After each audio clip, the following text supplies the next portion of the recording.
You wake up, reach for your phone, and before your feet even touch the floor, someone on your screen is explaining who really runs the world. A secret group, a hidden plan, a truth they don't want you to know. You've seen 100 versions of it. You might even believe one or two. And it feels new, doesn't it? A product of the internet age, of algorithms and comment sections and grainy videos filmed at 3 a.m. But here's the thing, the instinct behind it is older than the wheel, older than the alphabet. So today we're going hunting for a single question with a surprisingly slippery answer. What was the very first conspiracy theory ever told? Let's get one thing straight first, because it matters. A conspiracy is not the same as a conspiracy theory. Real conspiracies happen all the time. People plot in back rooms. Governments hide things. That's just history. A conspiracy theory is something different. It's the belief that a small, secret group is behind some event, working in the shadows toward a hidden and usually sinister goal, whether or not there's any evidence for it.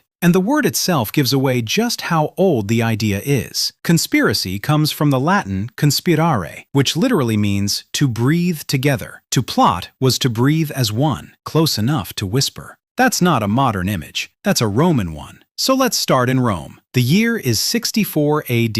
It's July. It's hot, and near the Circus Maximus, a fire breaks out among the wooden shops. Now, Rome burned fairly often, but this fire does not stop. It runs for 6 days, flares up again, and by the end, it is torn through the heart of the city. 10 of Rome's 14 districts are damaged. 3 are gone completely, ash and rubble where 1 million people used to live. And almost immediately, before the embers are even cold, a rumor starts to move through the crowds. The emperor did this. Nero did this. On purpose. Why would anyone believe that? Because Nero, the story went, wanted to build something magnificent, and the old, cramped city was in the way. Clear it with fire, and you could raise a golden palace on the ashes. Some even claimed he stood on a tower and sang about the fall of Troy while the flames climbed. The image was too good to die. But here's where it gets interesting. Our main source for all of this is the Roman historian Tacitus, writing his Annals around 116 AD,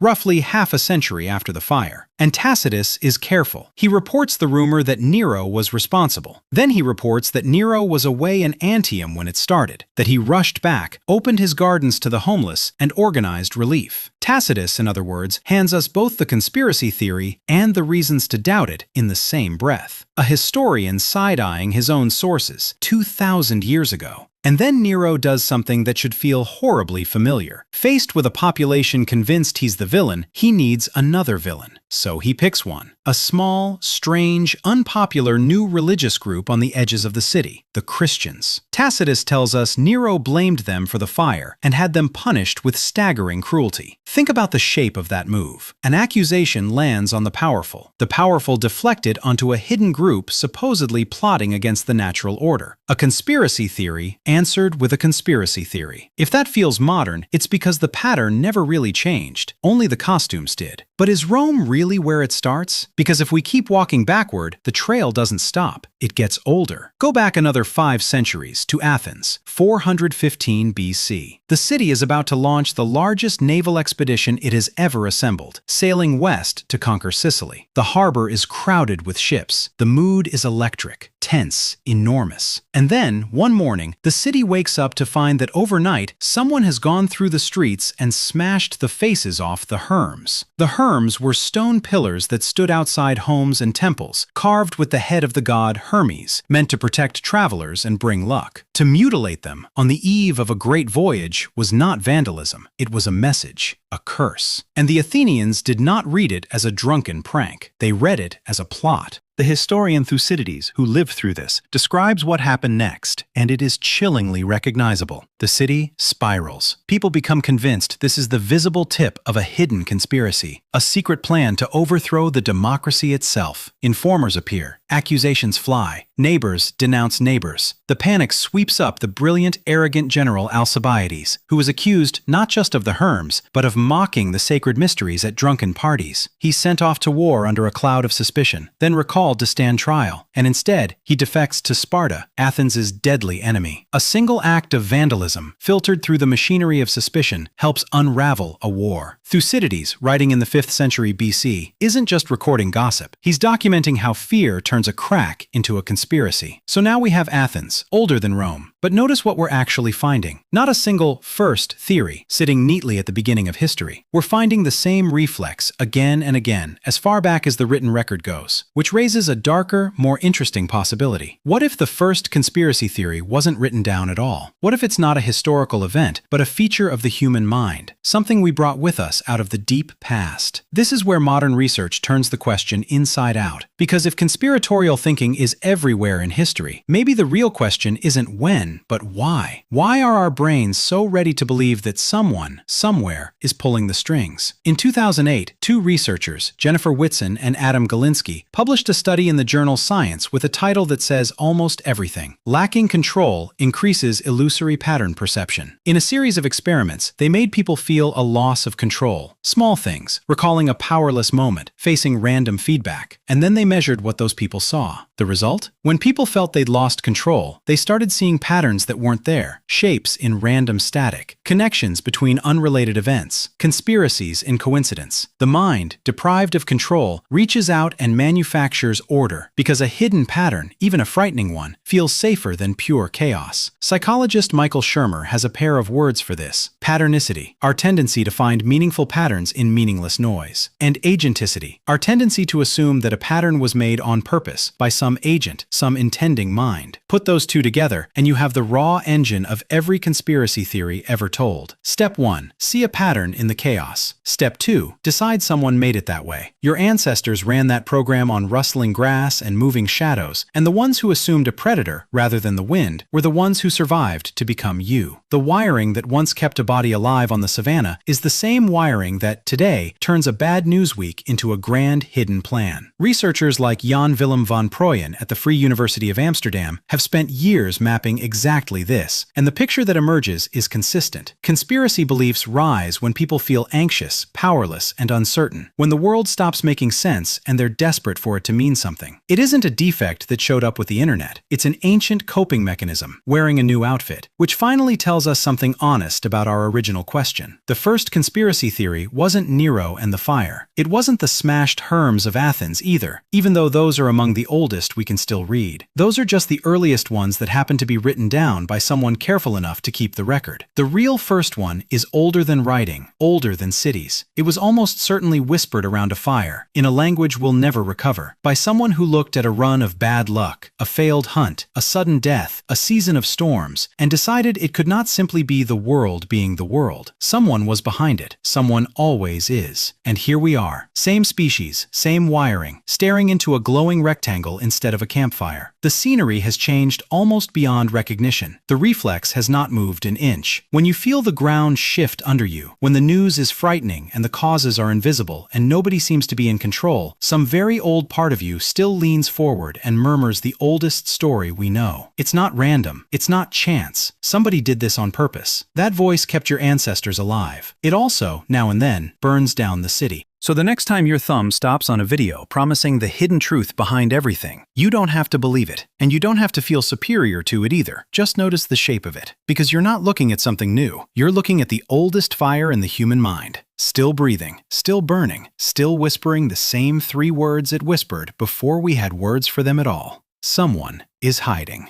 If you don't want to miss the next hidden story we dig up, subscribe now so it lands in your feed the moment it goes live.